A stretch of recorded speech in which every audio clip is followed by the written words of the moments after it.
या देवी सर्वभूतेषु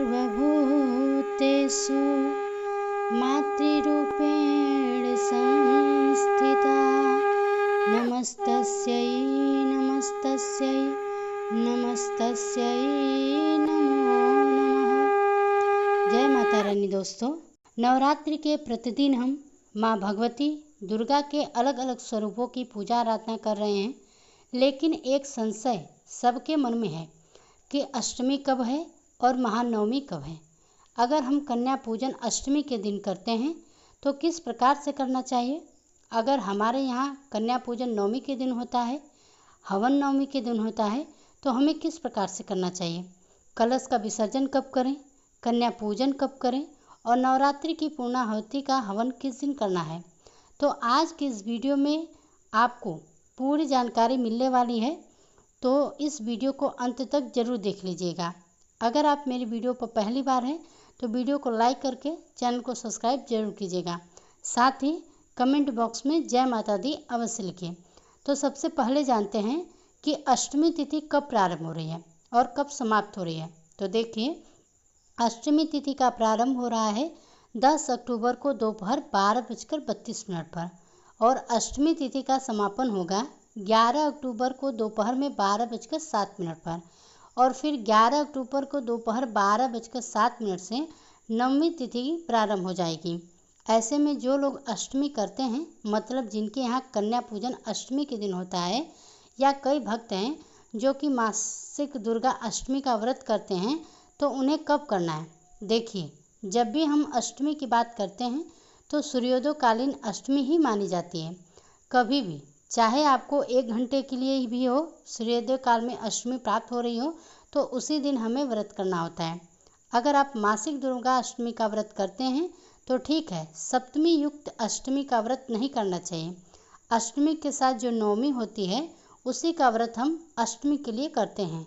इसी प्रकार से जब हम कन्या पूजन करते हैं तब भी हम सूर्योदय कालीन अष्टमी ही लेते हैं। तो ऐसी अवस्था में 11 अक्टूबर 2024 को, यानी कि शुक्रवार के दिन अष्टमी होगी, महाअष्टमी होगी। इसी दिन आपको अष्टमी का पूजन करना है, कन्या पूजन करना है। अगर आपके यहाँ अष्टमी के दिन कन्या पूजन होता है तो आप अष्टमी के दिन करते हैं, और जिनके यहाँ नवमी के दिन कन्या पूजन होता है वो नवमी के दिन करते हैं। ठीक है, इसमें कोई संशय नहीं होता है। जैसा हमारे परिवार में होता है हम वैसा ही करते हैं। जैसा कि बताने के बाद भी आप लोगों के प्रश्न आ रहे हैं कि हम किस दिन करें, तो देखिए, अष्टमी और नवमी ये 2 तिथियां अपने परिवार की जो परंपरा होती है उसके अनुसार ही मानी जाती हैं। तो कन्या पूजन और हवन जैसा आपके परिवार में होता है वैसा ही करिएगा, चाहे अष्टमी को होता हो या नवमी को होता हो। शारदीय नवरात्रि की अष्टमी यानी कि महाअष्टमी 11 अक्टूबर 2024 को मनाई जाएगी। अब बात करें कि नवमी कब करें, तो देखिए, शारदीय नवरात्रि की नवमी तिथि प्रारंभ हो रही है 11 अक्टूबर को दोपहर 12:07 पर और वहीं समाप्ति होगी 12 अक्टूबर को दोपहर में 10:58 पर। तो अब देखिए, सूर्योदय काल में जो नवमी हमें प्राप्त हो रही है वह 12 अक्टूबर को प्राप्त हो रही है, शनिवार के दिन। ऐसे में अगर आप चाहें तो 12 अक्टूबर को नवमी कर सकते हैं। नवमी का हवन, कन्या पूजन इत्यादि करना चाहते हैं तो आप 12 अक्टूबर को भी कर सकते हैं। 11 अक्टूबर को नवमी, अष्टमी और नवमी दोनों तिथि मनाई जाएगी, क्योंकि दोपहर के बाद नवमी लग जा रही है। वैसे भी नवरात्रि में रात्रि का ही महत्व होता है और नवमी तिथि रात्रि में हमें प्राप्त हो रही है। 11 अक्टूबर 2024 को माँ सिद्धिदात्री की जो विशेष पूजा होती है वह 11 अक्टूबर की रात्रि में होगी। इस बात का आपको ध्यान रखना है। लेकिन सूर्योदय कालीन नवमी हमें प्राप्त हो रही है 12 अक्टूबर को ही। तो बहुत से भक्त हैं जो सूर्योदय कालीन तिथि ही मानते हैं नवमी में, या कई लोग हैं जो कि दशमी में कन्या पूजन करते हैं, तो दशमी में हवन करते हैं, समापन करते हैं। नवरात्रि का तो 12 अक्टूबर को भी कर सकते हैं। वैसे 11 अक्टूबर को अष्टमी और नवमी आप दोनों मना सकते हैं। मतलब देखिए, अगर आपके यहाँ अष्टमी का पूजन होता है तो आप 11 अक्टूबर के दोपहर से पहले कन्या पूजन, हवन इत्यादि कर लीजिएगा। जिनके यहाँ पर नवमी मनाई जाती है, मतलब नवमी में कन्या पूजन किया जाता है, तो वह चाहे तो 11 अक्टूबर को दोपहर के बाद कन्या पूजन, हवन इत्यादि कर सकते हैं। अगर आप ऐसा नहीं करना चाहते हैं तो 12 अक्टूबर को कर लीजिएगा। सुबह 10:58 तक नवमी तिथि रहेगी। तो तब तक आप कन्या पूजन, हवन इत्यादि, नवरात्रि का समापन, कलश का विसर्जन, यह सभी चीज़ें आप 12 अक्टूबर को कर सकते हैं। तो देखिए, अष्टमी तो 11 अक्टूबर को ही है। नवमी आप अपनी इच्छा के अनुसार 11 को भी कर सकते हैं, 12 को भी कर सकते हैं। जो भी आपकी इच्छा हो वैसा आप कीजिएगा। आपका मन माने या जैसा भी आपके परिवार में होता हो आप वैसा ही कर लीजिएगा। अब बात करते हैं विजयादशमी के बारे में। दशहरा कब है? तो 12 अक्टूबर 2024 को शनिवार के दिन दशहरा है। इसी दिन रावण का दहन हो गया। दशमी तिथि के दिन आपको क्या करना चाहिए और क्या नहीं करना चाहिए, यह जानकारी आपको आने वाली वीडियो में मिल जाएगी। अब जानते हैं कि कलश का विसर्जन कब करना है। तो देखिए, कलश का विसर्जन तो दशमी तिथि में ही किया जाता है। अब जैसे कि कई लोगों के प्रश्न आते हैं, हमारे यहाँ अष्टमी होती है, मतलब अष्टमी के दिन कन्या पूजन होता है, फिर हम कलश कब तक रखें? देखिए, आपके यहाँ अष्टमी होती है या फिर नवमी होती है, आप लोग कन्या पूजन, हवन इत्यादि सभी कार्य अपने परिवार के परंपरा के अनुसार कर लीजिए। जिस भी दिन होता है कर सकते हैं आप, लेकिन कलश का विसर्जन यानी कि माता की चौकी जो हटाई जाती है या फिर अखंड दीप ज्वारे इत्यादि होते हैं, ये सभी चीज़ें हम दशमी तिथि के दिन ही करते हैं। क्योंकि देवी भागवत में कहा गया है कि माँ दुर्गा प्रतिपदा से लेकर नवमी तिथि तक धरती पर ही वास करती हैं, भक्तों के घरों में वास करती हैं और फिर दशमी तिथि को वापस अपने देवी लोक को चली जाती हैं।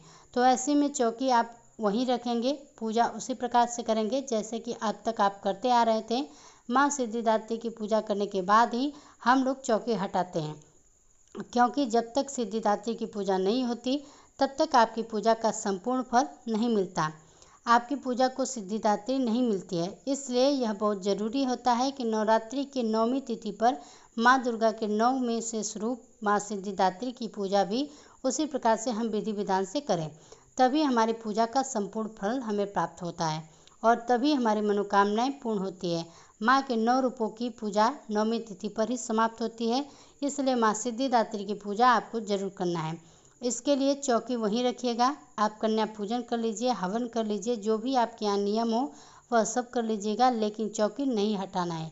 अगर आपने अखंड दीपक रखा है तो नवमी तिथि समाप्त होने के बाद आपको अखंड दीपक हटाना है, यानी कि नवमी तिथि तक आपके अखंड दीपक प्रज्वलित रहना चाहिए। तो ऐसे में कलश का विसर्जन 12 अक्टूबर 2024 शनिवार को किया जाएगा। अब जैसे कि कई लोगों के प्रश्न आएंगे, मतलब बेवजह आप लोग मन में संशय पाल लेते हैं कि शनिवार के दिन माँ की विदाई नहीं होती है। तो देखिए, नवमी तिथि है और देवी देवताओं की पूजा में तिथियों का ज़्यादा महत्व होता है, दिनों का उतना महत्व नहीं होता है। ऐसे में जब नवमी तिथि हमें प्राप्त हो रही है उसी दिन कलश का विसर्जन किया जाता है, ठीक है। तो सूर्योदय काल में नवमी तिथि हमें 12 अक्टूबर को प्राप्त हो रही है, इसलिए कलश का विसर्जन 12 अक्टूबर को ही होगा और 12 अक्टूबर 2024 को सुबह 10:58 तक कलश का विसर्जन आप लोग कर सकते हैं, ठीक है। और अब बात करें कि अगर आप नवरात्रि के पूरे 9 दिनों तक का व्रत करते हैं तो आपके लिए पारण का शुभ मुहूर्त क्या होगा, किस दिन आपको अपना व्रत खोलना चाहिए। देखिए, नवरात्रि में अगर आप 9 दिनों का व्रत करते हैं तो आपको व्रत खोलना है 12 अक्टूबर 2024 को। 12 अक्टूबर 2024 को सुबह 10:58 से पहले आप अपना व्रत खोल सकते हैं। और देखिए, जब हम पारण करते हैं, अपना व्रत खोलते हैं, तो उससे पहले कलश का विसर्जन कर लेते हैं। मतलब आप सुबह उठकर पहले जैसे पूजा करते थे प्रतिदिन उसी प्रकार से पूजा करेंगे, माँ की आरती करेंगे, माँ को भोग लगाएंगे, उसके बाद विधि विधान के साथ उनकी पूजा प्रार्थना करके क्षमा याचना करेंगे और अपना व्रत माता को समर्पित करेंगे।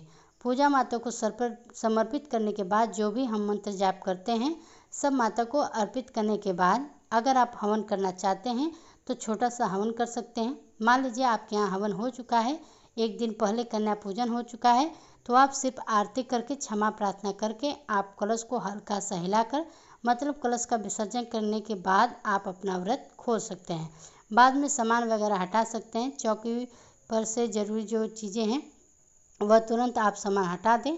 सामान आप थोड़ी देर बाद भी हटा सकते हैं। जो भी हम चौकी पर सामग्री रहते हैं जैसे कि माता का विग्रह हो या फिर जो हम चीज़ें अर्पित करते हैं माँ को, वह अपना अपना पारण करने के बाद हटा सकते हैं, ठीक है।